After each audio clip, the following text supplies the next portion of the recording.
Inquisitive viewers, welcome to Science and Spirituality on Supreme Master Television. Today is Halloween, an old holiday celebrated in many countries with many fun activities.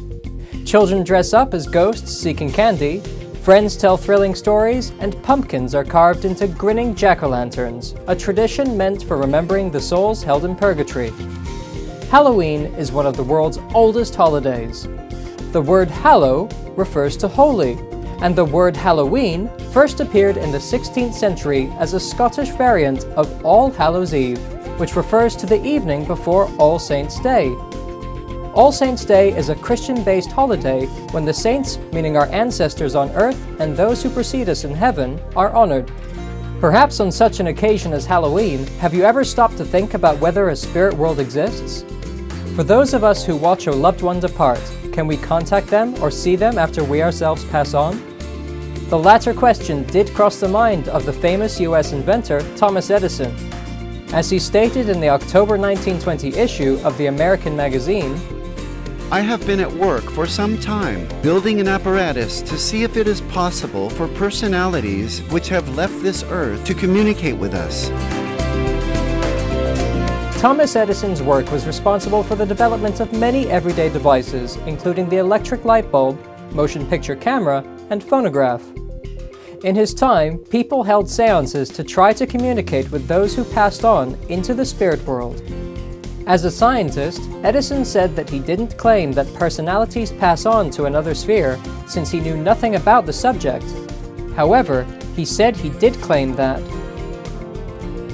it is possible to construct an apparatus which will be so delicate that if there are personalities in another existence or sphere who wish to get in touch with us in this existence or sphere, the apparatus will at least give them a better opportunity to express themselves than the tilting tables and wraps and Ouija boards and mediums and other crude methods now purported to be the only means of communication. What kind of ghost machine did Edison have in mind? The only hint he gave us was that it would be extremely sensitive. In his own description to Scientific American, he said this apparatus would be in the nature of a valve. The slightest conceivable effort is made to exert many times its initial power for indicative purposes. Could it be that material technology could be so refined as to detect a non-material spirit? Science may have yet to develop such a device, but some researchers are already certain that there is such a thing as ethereal entities to be detected. For instance, Italian physicist Dr. Marco Biagini wrote the following in support of the view that the soul exists. The laws of physics establish that no successions of chemical reactions can generate consciousness, sensations, emotions, or thoughts. Hence, a non-physical element, the soul, must exist as the source of our consciousness and our psychical life. If we can accept that souls exist, how about ghosts? What exactly are these lingering spirit beings that throughout the centuries and across cultures have been reported to be among us? During a 1999 lecture given in Greece, Supreme Master Ching Hai answered a question in which she defined ghosts as one of two types of spirits that come back to the earthly plane after the physical body passes on.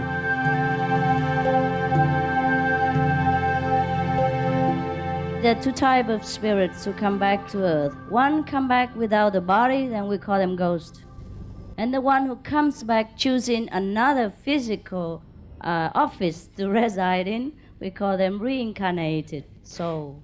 At the time of death, some people do not realize immediately that they're dead, so they hang around, try to talk to relatives and friends, and get very frustrated. And sometimes they try to cause trouble because they do not want to accept that they have left this physical world and still feel attached to the atmosphere of this planet. But after a while, they will be removed to where they belong. Depends on their spiritual attainment, depends on the level of understanding of the universe. They will be placed into different places.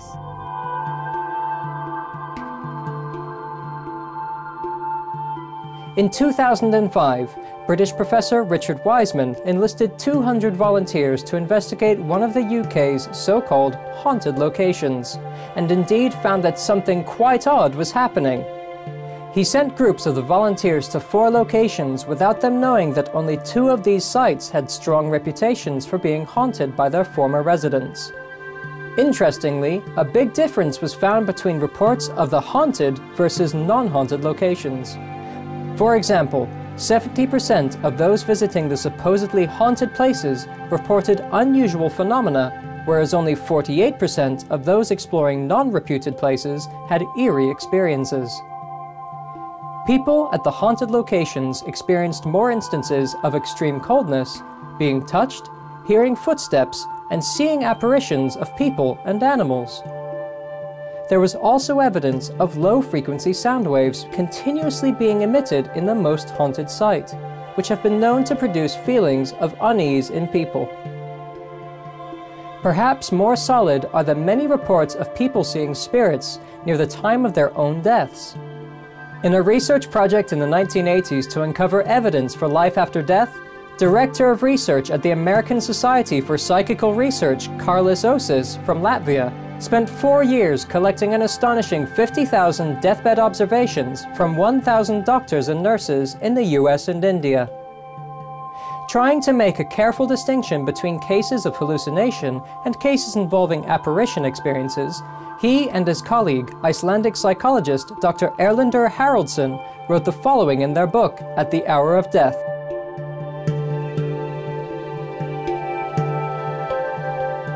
Consider, for example, the following 2 cases. They are quite typical of more than 1,000 cases of this sort that we have collected. A 70-year-old patient had seen her deceased husband several times, and then she predicted her own death. Before she saw her husband, she didn't speak about imminent death. Her doctor was so surprised by her sudden death, for which there were no sufficient medical reasons, that he checked if she had poisoned herself.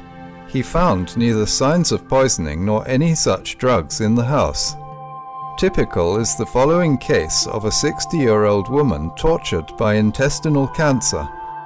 All of a sudden, the doctor reports, she opened her eyes. She called her deceased husband by name and said she was coming to him. To anticipate our conclusions, we will state here that this evidence strongly suggests life after death, more strongly than any alternative hypothesis can explain the data. Neither medical nor psychological nor cultural conditioning can explain away deathbed visions. Moreover, they are relatively independent of age, gender, education, religion, and socio-economic status. Did the 2 women really perceive the spirits of their deceased husbands? And what was the pleasant place that the 2 women were drawn to as they neared their own times of departure? Across the religions, we find descriptions of heavenly abodes, hellish realms, and many other places in between, varying in degrees of light and darkness, bliss and fear. Many individuals who have had near-death experiences, or NDEs, have reported descriptions of the afterlife that are similar to religious depictions. Near-death experiencers have often tell about entering the light in an otherworldly dimension, meeting spiritual beings, and feeling an intense, unconditional love. From above, I was able to look down and see myself, my own body. And then I experienced this light, which is very normal in a near-death experience, this love, this joy, this peace that many people describe. It was like falling into a river of pure positive energy. And I came to that realization that this is God. What I'm feeling is the presence of God. When that lightning hit me and I slammed on the bed, I lifted out of my body. And I was in a place of observation. I was completely calm and I was safe. I was no longer a part of myself, and I'm floating above this room and I see myself lying across the bed. You don't really ever know that you're dead when you're dead, because you're alive.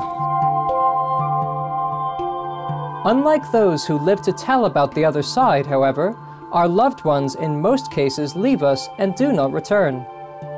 Or, as some near-death experiencers have said, they would try to let their loved ones know that they were still there right beside them, but to no avail.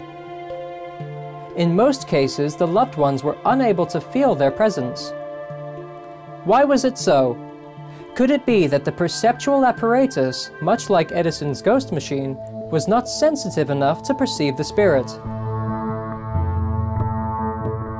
On a number of occasions, as during a 1999 gathering with our association members in Thailand, Supreme Master Ching Hai explained that through spiritual practice, we can elevate our own vibrations to become more sensitive.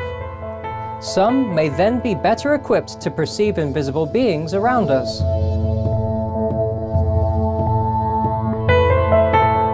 Master, my sister is terminally ill, and she has a daughter, and our daughter has said that when her mum dies, that she'll, if she can, she'll get back any way she can, just to let her daughter know that she's okay. Yes. And I just wanted to know if that was possible. It is possible. The soul who left this physical world can go anywhere or come back here anytime she wants, even come back to the same body if she wants. But the problem is the daughter, can she know when the mother come back? That's the only thing. Because most of people who are encased in this physical box, you know, of the body, don't have much freedom to contact the spirit world. And the people from spiritual world came here, had a hard time to convey their message to their loved one who is still encased in this physical body. Okay? So if the daughter is a spiritual practitioner, maybe. Supreme Master Ching Hai also lovingly gave the following advice for those who ever wish to contact their deceased cherished ones.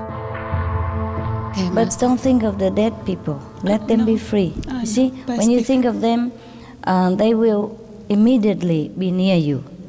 But you cannot see them because sometimes you don't have this ability. Okay? So you just bother them, come back and forth, back and forth. Okay, it's no good. And that is if they still are in the spiritual world. If they're already in the physical world, it is also not good to think of them. Okay? Just bless them, pray for them. On this Halloween, we remember that our world is also a spirit world, apart from material existence.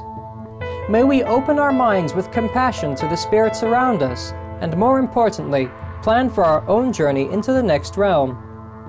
Through the results of a virtuous way of life, may we find only joy, freedom, and elevation at the time of our departure.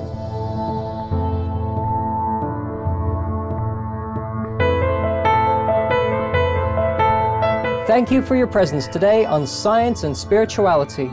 Up next is Words of Wisdom after noteworthy news here on Supreme Master Television. May heaven bless your divine and wondrous spirit.